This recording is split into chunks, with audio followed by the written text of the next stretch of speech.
수학 1 첫 번째 단원 시작하겠습니다. 거듭제곱입니다.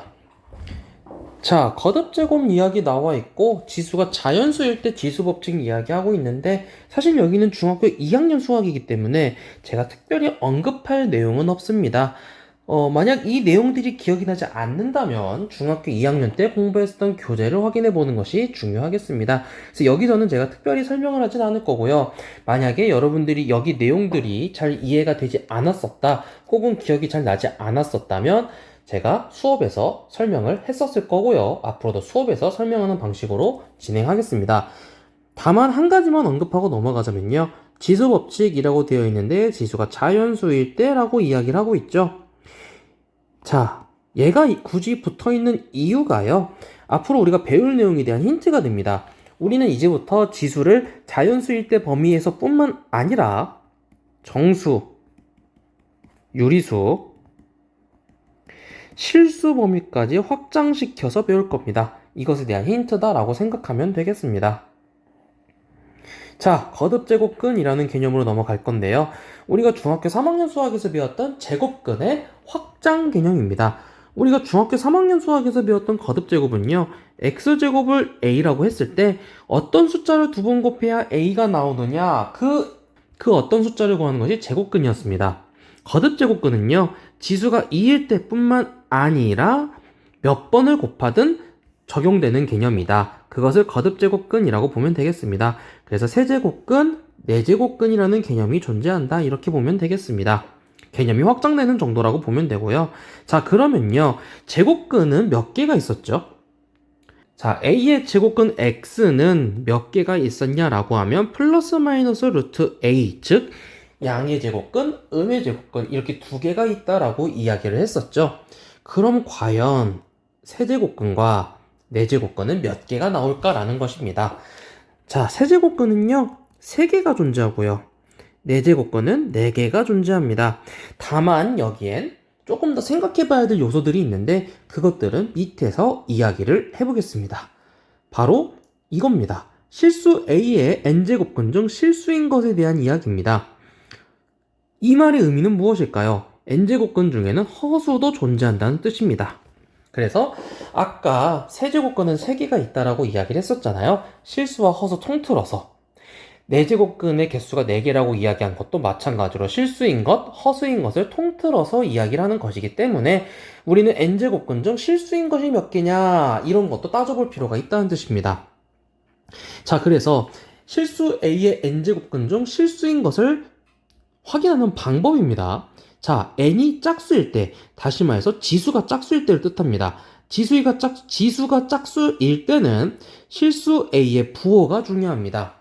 a가 양수일 때는요, 항상 양의 제곱근, 음의 제곱근 2개가 존재하고 절대값은 같습니다. 우리가 중학교 3학년 수학에서 배웠던 제곱근을 생각하면 이해가 빠르겠죠. 자, 여기서 새로운 표현이 등장을 하는데요. 거듭제곱근의 n제곱근 같은 경우에 왼쪽 위에 작게 n을 써주고 있습니다. 이것을 정확하게 표현하기 위해서는요, 구분할 필요가 있는데 이러한 표현과 이 표현을 구분할 필요가 있습니다. 앞에 이것은 루트 a의 3을 곱한 것이고 이것은 a의 세제곱근이라는 표현입니다. 정확한 표현 방법 익숙해지도록 해야 되고요. 자, a가 0일 때는 0 자기 자신뿐이고요. a가 0보다 작을 때는 없다라고 봅니다. 사실 이건 조금만 생각해 보면 되는데요. 예를 들어서 네제곱근을 이야기해 봅시다. 예를 들어서요, x의 네제곱이 마이너스 2라고 해봅시다. 어떤 숫자를 4번 곱했는데 마이너스 2가 나온다는 것은 불가능이라는 것 잘 알고 있을 겁니다. 이렇게 생각해 보면 a가 0일 땐 n제곱근이 없겠구나 생각해 볼 수 있겠죠. 지금까지 내용이 지수가 짝수일 때이었고요. 이번엔 n이 홀수일 때, 지수가 홀수일 때 이야기입니다. 자, 이러한 경우는 a의 부호가 상관없이 a의 n제곱근 중에서 실수인 것은 오직 하나다라고 이야기를 하고요. 부호는 양의 제곱근으로 표현을 합니다. 그래서 이거 정확하게 기억해두면 되겠고요. 수업에서 배웠겠지만 이것이 표로 정리된 내용이 교재에 있습니다. 그래서 교재의 내용을 확인하면 더욱더 기억하기 좋겠죠. 다음으로 넘어가겠습니다. 거듭제곱근의 성질이라고 나옵니다. 자, 사실 이 부분은요, 1번부터 3번까지의 내용은 우리가 중학교 3학년 수학에서 배웠던 제곱근의 성질을 생각하면 비교적 익숙하게 기억해낼 수가 있는 부분들입니다.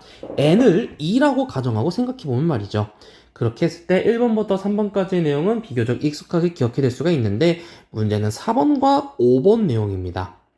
자, 이것을 그냥 기억하세요 라고 말하기에는 상당히 난해한 감이 있고요. 그렇다고 이것을 거듭제곱근의 성질, 지금 이 내용만 가지고 설명을 하기에도 다소 어려운 감이 있습니다. 그래서 이 부분은요, 뒤의 내용을 설명한 다음에 다시 돌아와서 설명해주는 방식으로 진행을 하겠습니다. 그래서 우선은 넘어갑니다.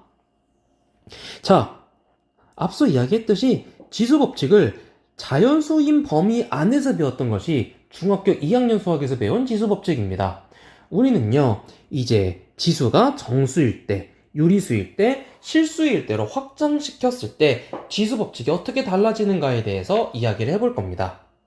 결론만 먼저 이야기를 하자면요, 지수가 정수일 때, 유리수일 때, 실수일 때 지수법칙의 내용 자체는 달라지지 않습니다. 다만 새로운 표현 방법이 생깁니다. 먼저 지수가 정수, 다시 말해서 지수에 0이 들어갈 수 있고요. 지수에 음수가 들어가는 것이 가능합니다.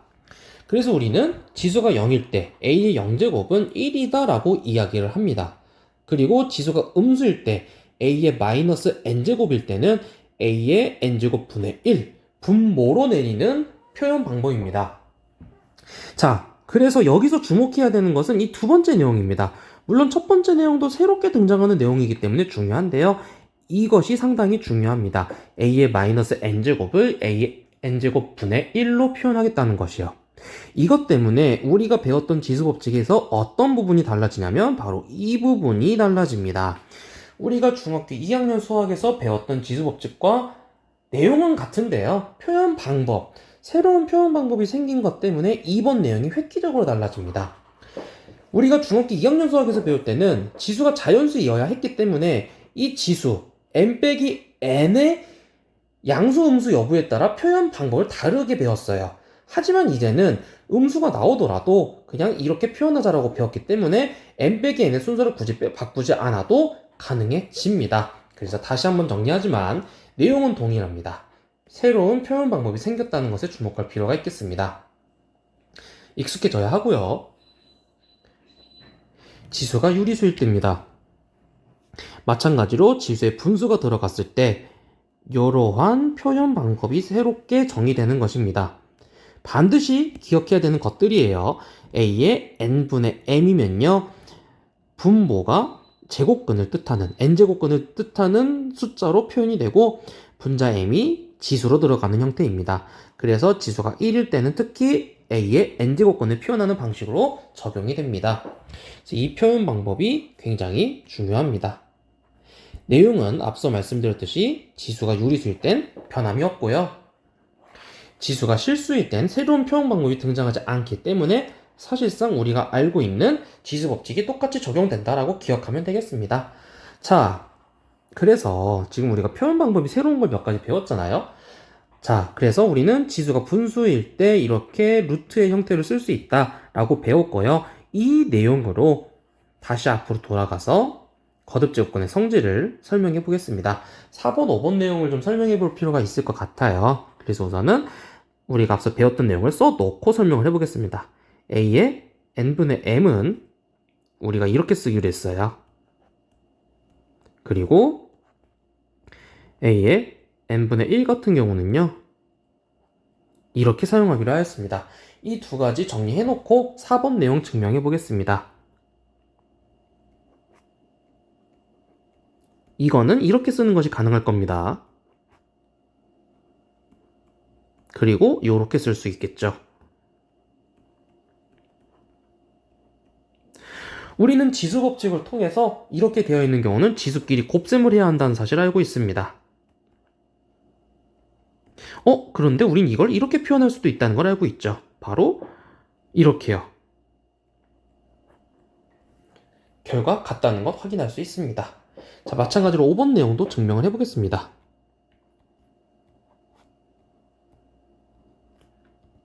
우리는 지수법칙을 통해서 이렇게 설명할 수 있죠.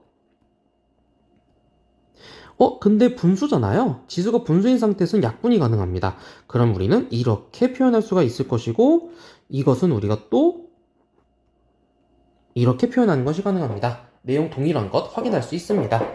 그래서 거듭제곱근의 성질을 따로 기억하는 것보다는요, 어차피 우리는 이 새로운 표현 방법을 기억해야 하기 때문에 거듭제곱근이 나왔을 때는 이러한 방법으로 정리를 해서 계산하는 것이 조금은 더 좋을 수 있을 것 같습니다. 물론 각자에게 더 적절한 방법을 찾는 것이 제일 베스트죠. 나는 그냥 거듭제곱근의 성질을 따로 기억할래 라고 하는 학생들은 그렇게 기억해서 먼저 적용하는 연습해주면 되겠습니다. 오늘은 여기까지 하겠습니다.